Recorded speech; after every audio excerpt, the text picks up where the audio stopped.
وما أرسلناك إلا رحمة للعالمين۔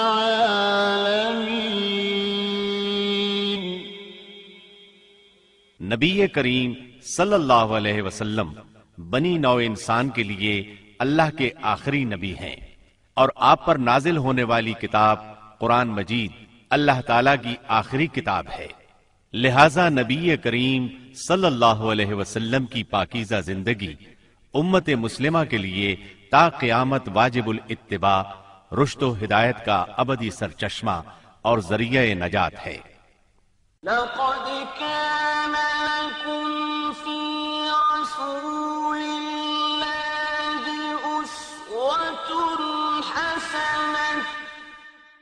یقیناً رسول اللہ کی زندگی تمہارے لیے بہترین نمونہ ہے، لہذا رحمت للعالمین کی سیرت مطہرہ کا مطالعہ ہر مسلمان کی زندگی کا لازمی حصہ قرار پایا۔ مسلمان مردوں، عورتوں اور بچوں کی اسی ضرورت کے پیش نظر دارالسلام اسٹوڈیو نے نبی رحمت صلی اللہ علیہ وسلم کی سیرت طیبہ پر سیٹ تیار کیا ہے، جس کی تیاری میں قرآن مجید، صحیح احادیث اور مستند سیرت کی کتابوں سے استفادہ کیا گیا ہے۔ اس سیٹ میں سیرت النبی صلی اللہ علیہ وسلم کو مفصل طور پر بیان کیا گیا ہے۔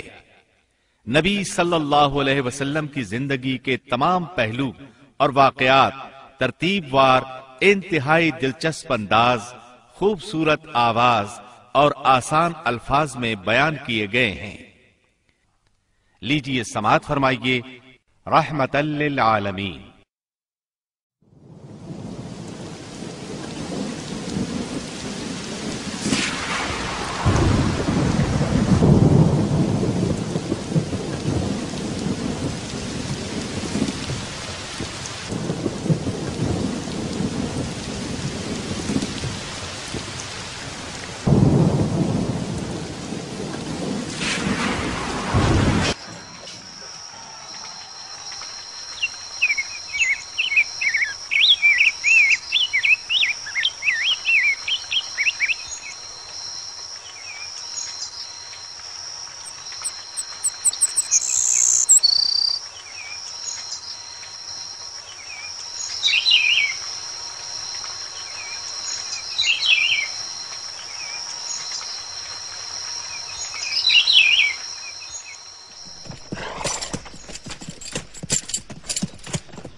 سیرت نبوی کو مکمل طور پر بیان کرنا اس وقت تک ممکن نہیں جب تک اسلام سے پہلے اور بعد کے حالات کا تقابل نہ کیا جائے۔ اس لیے ہم اصل مضمون سے پہلے اسلام سے پہلے عرب کی کیفیت بیان کریں گے، عرب اقوام اور ان کی معاشرت کا نقشہ کھینچیں گے، پھر وہ حالات بیان کریں گے جن میں رسول اللہ صلی اللہ علیہ وسلم کی بعثت ہوئی۔ لفظ عرب کے لغوی معنی صحرا اور بیاب و گیاہ زمین کے ہیں۔ عہد قدیم سے یہ لفظ جزیرہ نمائے عرب اور اس میں بسنے والی قوموں پر بولا گیا ہے۔ عرب کے مغرب میں بحر احمر اور جزیرہ نمائے سینا ہے۔ مشرق میں خلیج عرب اور جنوبی عراق کا ایک بڑا حصہ ہے۔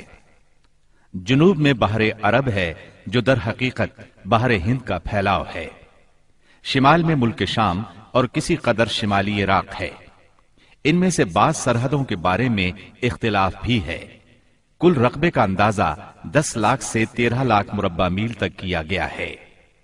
نسلی اعتبار سے مورخین نے عرب اقوام کی 3 قسمیں قرار دی ہیں۔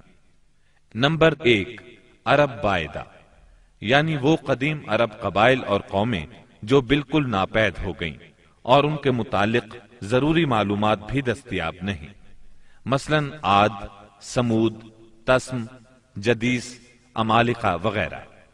نمبر 2، عرب عاربہ، یعنی وہ عرب قبائل جو یارب بن یشجب بن قحطان کی نسل سے ہیں، انہیں قحطانی عرب کہا جاتا ہے۔ نمبر 3، عرب مستعربہ، یعنی وہ قبائل جو سیدنا اسماعیل علیہ السلام کی نسل سے ہیں، انہیں عدنانی عرب کہا جاتا ہے۔ عرب عاربہ یعنی قحطانی عرب کا اصل گہوارہ ملک یمن تھا۔ یہیں ان کے خاندان اور قبیلے مختلف شاخوں میں پھوٹے، پھیلے اور بڑھے۔ ان میں سے 2 قبیلوں نے بہت شہرت حاصل کی۔ ایک ہمیر جس کی مشہور شاخیں زید الجمہور، قزاع اور سکاسک ہیں۔ دوسرا کہلان جس کی مشہور شاخیں ہمدان، انمار، مزہج، تے، کندہ، لخم، جزام، ازد، اوس، خزرج اور اولاد جفنا ہیں، جنہوں نے آگے چل کر ملک شام میں بادشاہت قائم کی اور آل غسان کے نام سے مشہور ہوئے۔ عرب مستعربہ کے جد اعلی سیدنا ابراہیم علیہ السلام اصلاً عراق کے ایک شہر اور کے باشندے تھے۔ یہ شہر دریائے فرات کے مغربی ساحل پر کوفے کے قریب واقع تھا۔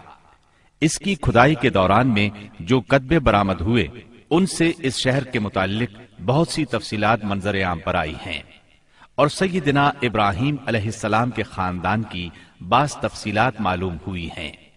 نیز ملک کے دینی اور اجتماعی حالات بھی سامنے آئے ہیں۔ سیدنا ابراہیم علیہ السلام یہاں سے ہجرت کر کے شہر حران تشریف لے گئے تھے، اور پھر وہاں سے فلسطین جا کر اس کو اپنی دعوتی سرگرمیوں کا مرکز بنا لیا، اور دعوت و تبلیغ کے لیے یہیں سے اندرون و بیرون ملک آتے جاتے رہتے تھے۔ ایک بار آپ مصر تشریف لے گئے۔ فرعون نے آپ کی بیوی سیدہ سارہ علیہ السلام کی کیفیت سنی تو بدنیت ہو گیا۔ انہیں بری نیت سے اپنے دربار میں بلایا، لیکن اللہ نے سیدہ سارہ کی دعا کے نتیجے میں غیبی طور پر فرعون کی ایسی گرفت کی کہ وہ ہاتھ پاؤں مارنے لگا۔ اس کی نیت بد اس کے منہ پر مار دی گئی، اور وہ اس حادثے کی نوعیت سے سمجھ گیا کہ سیدہ سارہ اللہ کی نہایت خاص اور مقرب بندی ہیں۔ وہ ان کے اس وصف سے اس قدر متاثر ہوا کہ اپنی بیٹی ہاجرہ کو ان کی خدمت میں دے دیا۔ پھر سیدہ سارہ نے سیدہ ہاجرہ کو ابراہیم علیہ السلام کی زوجیت میں دے دیا۔ ابراہیم علیہ السلام ان دونوں کو لے کر فلسطین واپس تشریف لائے۔ پھر اللہ نے سیدہ ہاجرہ کے بطن سے ابراہیم علیہ السلام کو ایک فرزند ارجمند اسماعیل علیہ السلام عطا فرمایا۔ سیدہ سارہ بے اولاد تھیں، اس لیے انہیں بہت غیرت آئی، اور انہوں نے سیدنا ابراہیم علیہ السلام کو مجبور کیا کہ سیدہ ہاجرہ کو ان کے نوزائیدہ بچے سمیت جلا وطن کر دیں۔ حالات نے ایسا رخ اختیار کیا کہ انہیں سیدہ سارہ کی بات ماننا پڑی، اور وہ سیدہ ہاجرہ اور اسماعیل علیہ السلام کو لے کر حجاز تشریف لے گئے۔ وہاں انہیں ایک بے آب و گیاہ وادی میں اتار دیا۔ اسی جگہ آج بیت اللہ ہے، اس وقت نہیں تھا، صرف ٹیلوں کی طرح ابھری ہوئی زمین تھی۔ سیلاب آتا تو دائیں بائیں سے کترا کر نکل جاتا تھا۔ وہیں مسجد حرام کے بالائی حصے میں زمزم کے پاس ایک بہت بڑا درخت تھا۔ آپ نے ان دونوں کو اسی درخت کے پاس چھوڑا تھا۔ اس وقت مکے میں پانی تھا نہ انسان، اس لیے سیدنا ابراہیم علیہ السلام نے ایک توشہ دان میں کھجوریں اور ایک مشکیزے میں پانی رکھ دیا۔ اس کے بعد فلسطین واپس چلے گئے۔ ادھر چند ہی دن میں کھجوریں اور پانی ختم ہو گیا۔ سخت مشکل پیش آئی، مگر اس مشکل وقت میں اللہ کے فضل سے زمزم کا چشمہ پھوٹ پڑا اور ان کے لیے خوراک کا سامان بن گیا۔ اسماعیل علیہ السلام جب جوان ہوئے تو جرہم قبیلے سے عربی سیکھ لی۔ یہ قبیلہ وہاں پانی دیکھ کر آباد ہو گیا تھا۔ اس قبیلے کے لوگ انہیں پسند کرنے لگے تو ان لوگوں نے اپنے خاندان کی ایک خاتون سے ان کی شادی کر دی۔ اسی دوران میں سیدہ ہاجرہ کا انتقال ہو گیا۔ ادھر سیدنا ابراہیم علیہ السلام کو خیال آیا کہ اپنا ترکہ دیکھنا چاہیے، چنانچہ وہ مکہ معظمہ تشریف لے گئے، لیکن سیدنا اسماعیل علیہ السلام سے ملاقات نہ ہوئی۔ بہو سے حالات دریافت کیے، اس نے تنگ دستی کی شکایت کی۔ آپ نے وصیت کی کہ اسماعیل آئیں تو کہنا اپنے دروازے کی چوکھٹ بدل دیں۔ سیدنا اسماعیل علیہ السلام اس وصیت کا مطلب سمجھ گئے۔ انہوں نے بیوی کو طلاق دے دی اور ایک دوسری عورت سے شادی کر لی جو جرہم کے سردار